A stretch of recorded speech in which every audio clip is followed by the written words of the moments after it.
And good evening, and welcome to another edition of Sports Corner. Great to be here tonight. I'm Ralph Williams. We're here every Sunday. Usually we're in Studio B here up at Studio 808, but tonight I chose to go to Studio A, and we might just come back to Studio A because we're going to be on both Facebook and YouTube. Facebook and YouTube tonight. We're live on both. I'm taking your comments tonight, and please don't forget to drop a comment in here, whether you like the show or not, or just to say hello, or whatever you want to do tonight. We have a lot to talk about here on Sports Corner. We're here till 9:30, and then at 9:35 is the way I see it with me, Ralph Williams. Lots to talk about there as well. All right, Dwayne Haskins. Despite what happened in Florida to Dwayne Haskins, Dwayne Haskins, it's too bad his life ended this Saturday at 24 years old. A national championship at Ohio State, a bad time with the Washington Commanders, and the resurrection of his career with the Steelers. It's too bad we didn't have the chance to see what he could really do as a player. Not only as a player, but also he was a good teammate to a lot of teammates. He even impressed Dwayne Woodruff on a Steeler cruise. He was married, made news about being married in Vegas. Dwayne Haskins had a future, and now the future's gone. And we'll never get to see the Dwayne Haskins. But Dwayne Haskins is up with the Lord now. Rest in peace, Dwayne Haskins. All right, so it hasn't been really good lately for the Steelers. You know, the Steelers are trying to go into the draft with as few needs as possible. Now they have a situation where they're probably going to have to get a quarterback. They're going to have to get wide receivers. They're going to have to get offensive linemen, and they're going to have to get defensive linemen, and they're going to have to get another cornerback. So with this situation going on, with all this, okay, the interesting part about all this is the fact that I'm interested in seeing where the Steelers will go with this draft. There's a lot of different directions that they can go based on the fact that they need to go as far as the Steelers are concerned. They're at number 20. They don't plan to move, although there are a couple mock drafts out there that have them basically trading up to 17 to trade with the LA Chargers, or trading up to get Malik Willis, or trading up to get Kenny Pickett. I don't know what the Steelers are going to do, but there are a lot of needs that they have, including a backup running back.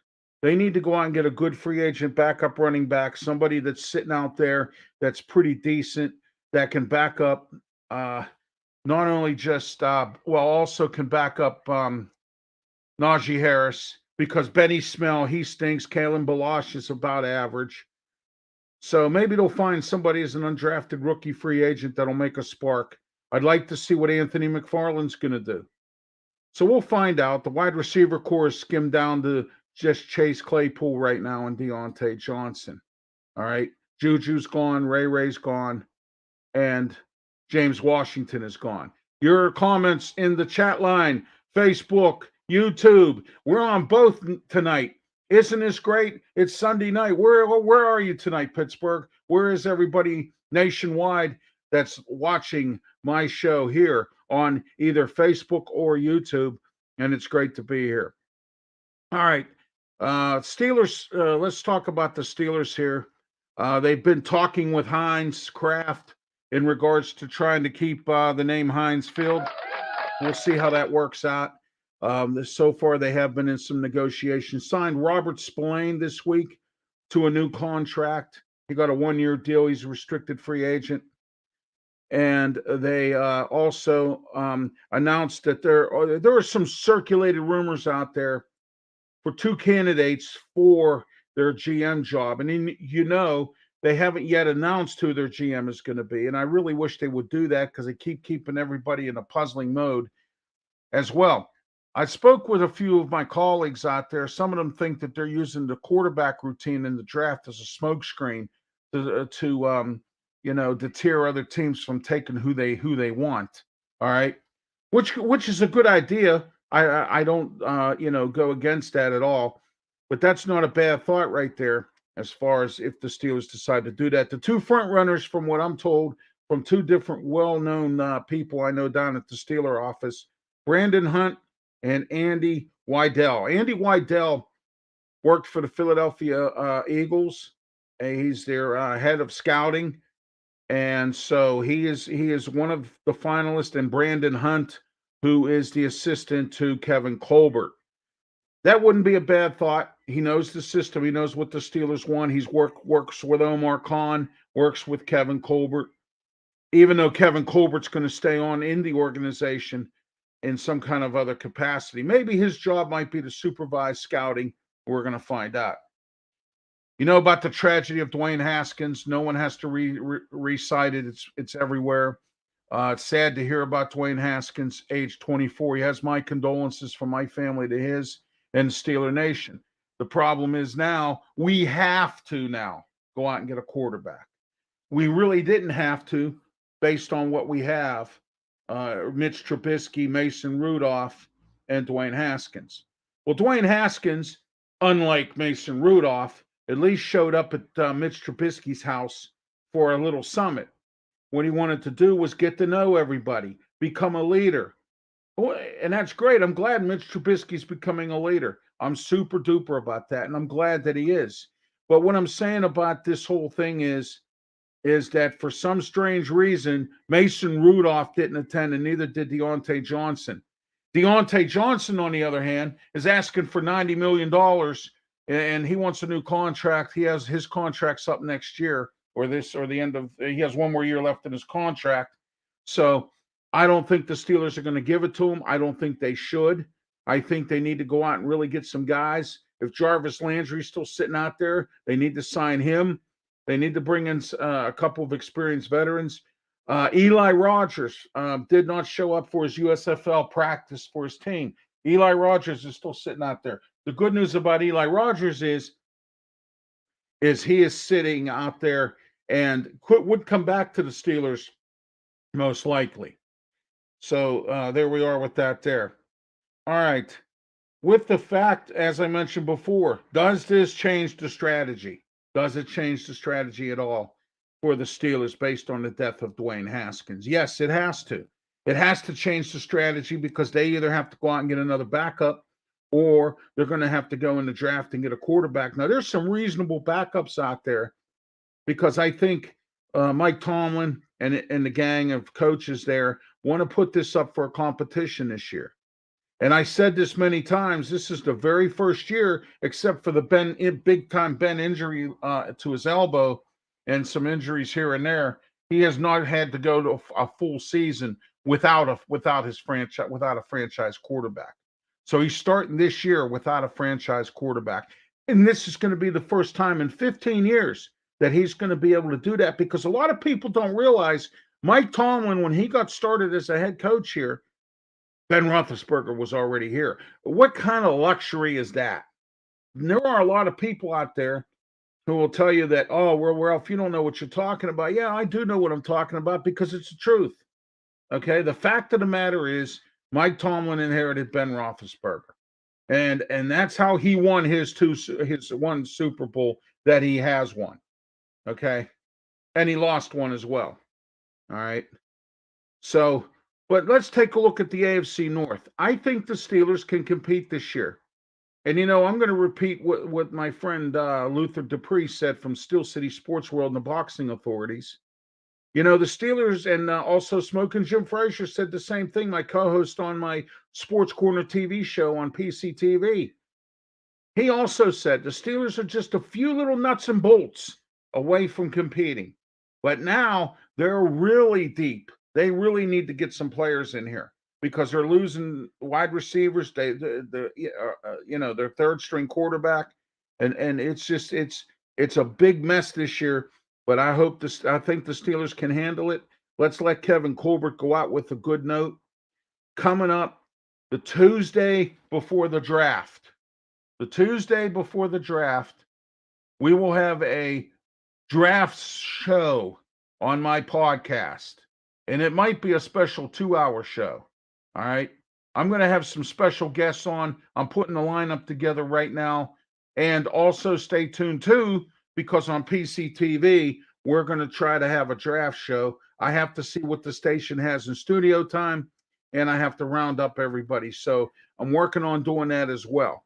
One way or another, we're going to have some kind of a draft show and stay here on my YouTube and Facebook pages, because I'm going to be on both pages throughout the draft, telling you and talking about each Steeler pick. I'm going to give you the skinny on everything. It's going to be comprehensive. So make sure you tune in on the day, on all 3 days of the draft. The first round is on Thursday night. The second, third, 2, 3, and 4 are on Friday night, and 5, 6, and 7 are on Saturday night. They will not have the draft on Sunday this year for the first time in the history of the draft. All right, let's talk about the Pirates. They won today 9-4, first win of the season. That is great to hear for them. Yeah, let's give it to the Pirates. All right, they won their first game. Brian Hayes signed a contract this week, $70 million. And it's great to know that the Pirates are starting to sign some of their players. Bob Nutting is really getting into it, the thick of things. Brian Reynolds could be next to get a contract. He doesn't want it to go to arbitration. I'm hoping they can get some pitchers signed down for the future. Maybe Bob Nutting has a change of pace, but we're going to find out about Bob Nutting. We'll see. We'll see about Bob Nutting. I know a lot of you out there don't trust him. I don't trust Bob Nutting, anything he says, and so on and so forth with that. Minor league system voted number 7 in Major League Baseball. That's great. That's another good thing for them. So PNC Park is bringing back Dollar Dog Night. Now, on Friday, on the way I see it, my podcast on YouTube, and it's going to also, all my shows now are going to be simulcasted live on both YouTube and Facebook. Okay? YouTube and Facebook. So you'll be able to watch double time on both social media platforms. All right? So I talked about this on Friday night about Dollar Dog Night at PNC Park. Pirates are trying to find ways to get people to the stadium. But here's the thing that I have about this, and I said this Friday night. You don't have enough people now to fill the slots you need down there at PNC Park. What makes you think you have enough people to issue hot dogs fast enough to get people back into their seats? Now, they had this promotion, I don't know, maybe 3-4 years ago. And correct me if I'm wrong, but I remember they had the promotion. And when they had it, they ended up having an issue with running out of buns. And then the buns that they did have were so stale, the hot dog fell off of it. Okay? People had to wait in line a long time, didn't get to see any of the game. All right? So what's going to have to happen is PNC Park and the Pirates are going to have to come up with some kind of system. And I don't know if this is true or not. I'm hearing that when you get into the PNC Park, they're going to issue a coupon, and you're only allowed to buy up to about 2, maybe 3 hot dogs on this Dollar Dog Night thing. So, I mean, at least they're trying to control it in some way so someone doesn't buy 10 hot dogs and pay $10. All right? They can, and they have put limits on stuff. Like if you buy a beverage there, okay, they only limit you to 1 refill. And when you buy the souvenir cup that you pay, you have to take out a loan to buy to begin with. They ran out of hot dogs today. I have Sean checking in. Thank you, Sean, for checking in. They ran out of hot dogs today. Yeah, exactly. They always run out of hot dogs. Opening day coming up on Wednesday. Altoona named minor league team most loaded with top prospects. So, it's looking good for the Pirates as far as the young talent goes. But we'll see what happens down the road. I'm on a wait and see thing. Talk is cheap, and we'll see what happens there. All right, let's talk about Pitt football right now. Spring game, Gold won 10-7. They had a 10-0 lead. Aaron Donald was in attendance, and also Ed Conway Award goes to junior running back Daniel Carter and linebacker Benkela Kamara. Now Kamara is going to really need to step up his game because Pitt lost a bunch of linebackers this year to the transfer portal. They lost him to also to the transfer. Well, I mean, mainly the transfer portal. Cam Bright, he left the team because he said he wants to go where they finish their business, and he went to the Washington Huskies. And then Ed Patrician, the other linebacker, he is in the draft. So and they also lost a few other guys who really didn't see any playing time as well down the road. But Pitt has to go into the transfer portal and try to get some linebackers in here because they're going to need them if Pat Narduzzi and Randy Bates plan on running the same defensive schemes they've been running for a while as well.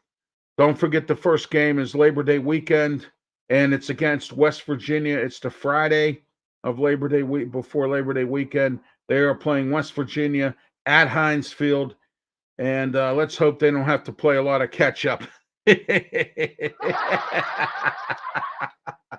All right. Next, let's talk about some Pens. They won today 4-3. They lost yesterday to the Rangers. Casey D. Smith was in goal. He needs to get some time in for the playoffs start because if he doesn't, he's not going to be fresh enough to be, or he's not going to be able, his techniques, his mechanics are not going to be there if he's not getting some kind of gameplay in action. And I'm hearing stories that Tristan Jarry is burned out. He's been playing too many games, and that's why the Penguins have been losing lately.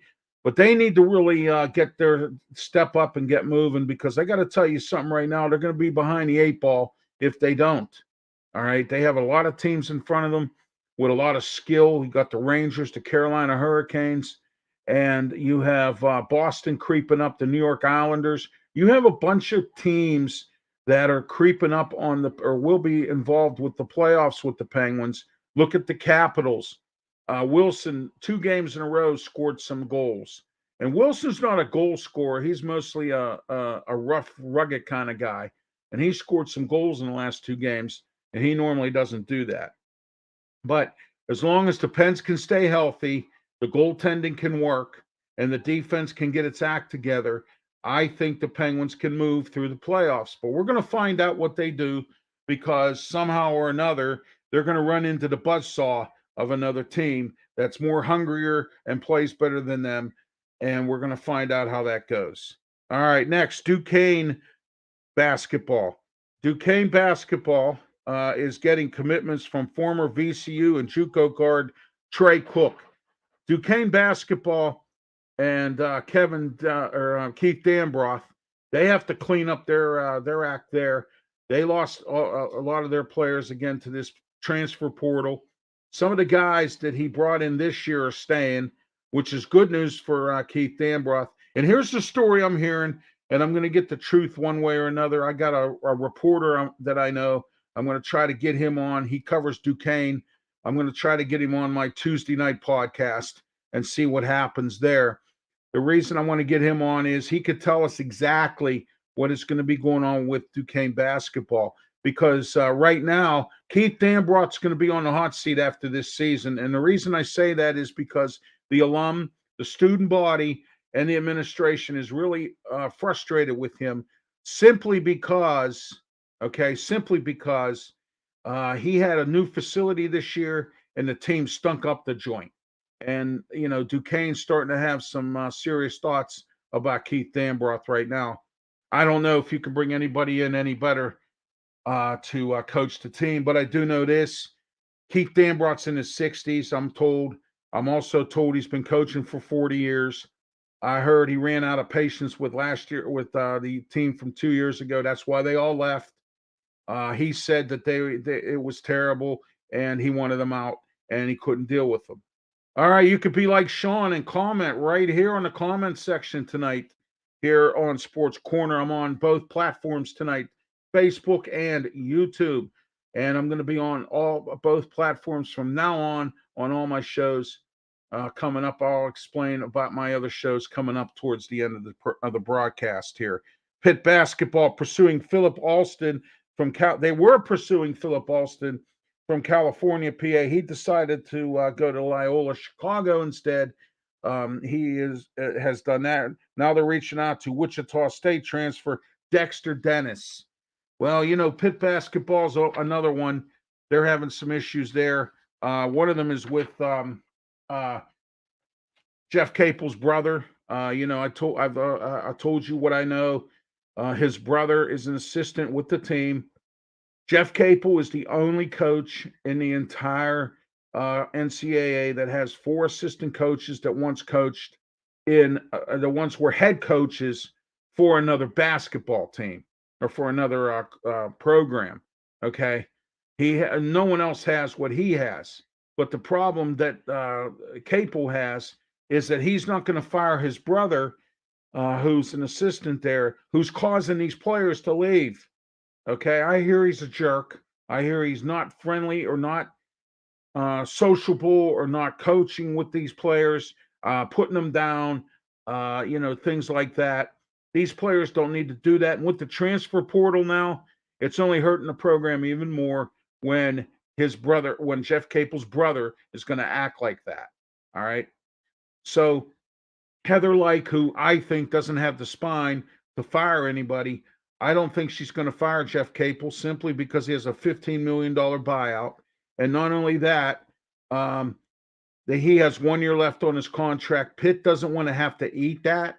So in order not to eat that, they're going to let him ride out his contract. And if he's sad next year, they're going to say, well, they technically didn't fire him. They just didn't renegotiate his contract. Heather Lyke don't fire people, okay? Also, it's sad news about Patrick Gallagher stepping down next year. I tell you what, he was heavily into sports. Got that new baseball facility built up there for Pitt. It looks beautiful. It's almost like a mini PNC Park. It's a beautiful place to watch a baseball game. And I got to tell you, it's really something great. So, he got facilities. He went out and paid coaches and, got some really good things going on. Former Steeler quarterback Josh Dobbs has signed with Cleveland. Well, I got to say it. Josh Dobbs was in my eyes, a decent backup quarterback. He just didn't get really any opportunities. He's a very smart kid. In fact, they said this year he sat with the quarterbacks, showed them some things on the computer and whatnot. So he was actually not a bad guy as far as that goes. Several coaches have started to come clean about discrimination and are working with Brian Flores with his case.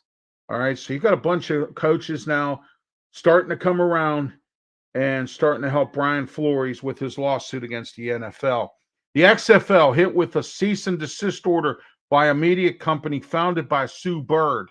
Okay, Sue Bird is part of one of those LGBM communities or whatever, or one of those groups.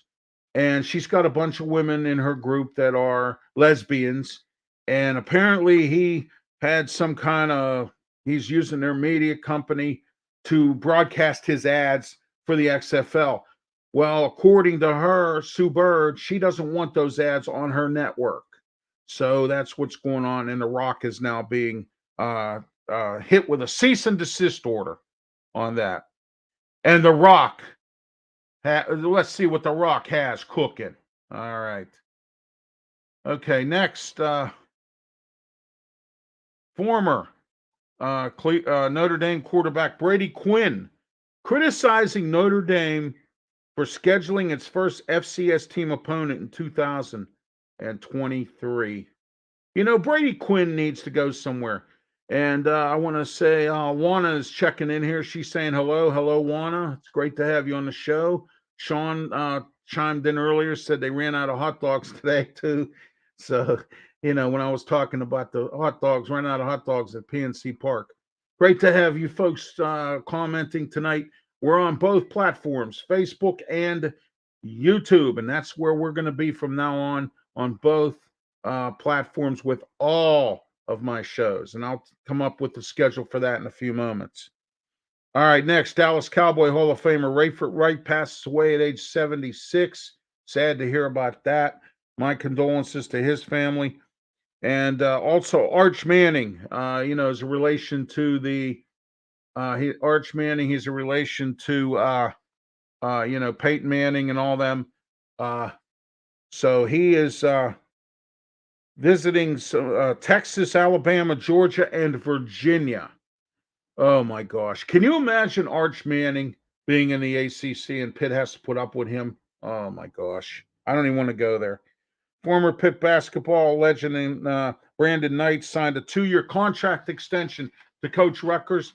I feel Brandon Knight, and I also feel that not only just Brandon Knight, but I also feel that Sean Miller or Archie Miller should be coaching the Panthers as well.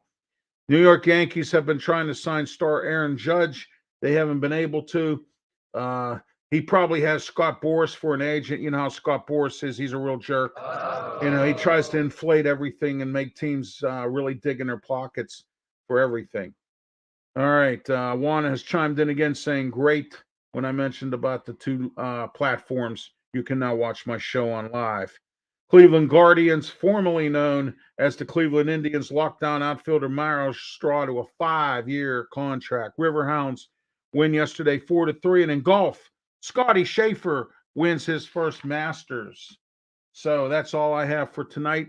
But coming up, I have a before I get into my announcements, I want to talk about a former 93.7 The Fan morning guy named Greg Giannotti. Okay. Greg Giannotti was once the morning guy here when they started 93.7 The Fan. He started working with Paul Alexander. Okay. Greg Giannotti is now on a show on CBS Radio. Not good for him. I'm glad he's there up in New York. He does a morning show with the former quarterback and NFL analyst Boomer Esiason. All right, it's called Esiason and Gio is what it's called. All right, it's on CBS Radio. And then afterwards, and I'll give a little promotion, Andrew Filipponi does a show on there as well. Well, he criticized Adam Schefter because Adam Schefter said that Adam Schefter does not deserve a $45 million contract extension for ESPN and that he does this, and this, and he don't do enough work to deserve the contract. Greg, worry about yourself. First of all, you chased my friend Paul Alexander out of 93.7 The Fan, okay? So you got a lot of nerve talking about somebody making more money. Look at what you did. You left 93.7 The Fan to make more money working for CBS Radio up there in New York, okay? So stay up there in New York in your nice little tiny little studio up there with Boomer Esiason, okay? And quit messing around with Adam Schefter. Adam Schefter does good work. He deserves everything he gets, okay? So worry about your own contract, okay, Greg? Don't worry about somebody else not working for theirs, okay? All right. Some announcements Tuesday. Don't forget to be here on YouTube and Facebook. Now, Sports Corner with me, Ralph Williams, 8 o'clock start time on Tuesday night. We're here for the podcast. Also, don't forget on Wednesday, we have 2 shows now on Wednesday. 4 o'clock, Mahler's Talk is back. It'll be on both platforms, all right, because the season's coming up this coming weekend. The Maulers start on the 17th. I'm working on trying to get somebody from the Maulers or the USFL or some national reporter who does it to come on my show. So we're going to find out. The only Mauler show in Pittsburgh and across the country that dedicates strictly to the Maulers in the USFL. No one else has done what I'm doing with that. Tune in 4 o'clock every Wednesday. And then at 7 p.m. is Wrestle Chat. Those of you out there like professional wrestling, come on and tune into that. I'm working on getting some heavy hitters on for my show on Wednesday night, Wrestle Talk. Thursday night on Blog Talk Radio 347. 205-9631 is the number. The Black and Gold Sports Show. All right. And we're going to be on for 30 minutes. We started at 8 o'clock. Myself and my co-host and producer, Mark Mancini, will be talking Pittsburgh sports for you to tune in. Once again, 347-205-9631 on your telephone. And also on Saturday, 5 p.m., PCTV Channel 21, Comcast 47, Verizon, Allegheny County. And if you live in the greater Pittsburgh area, you can get on PCTV's Facebook page for Sports Corner. Warner chimes in, very informative and nice shows, loves it. Thank you, Warner. Thank you, Sean, for your comments tonight. And everybody, please have a safe night and God bless. Coming up next,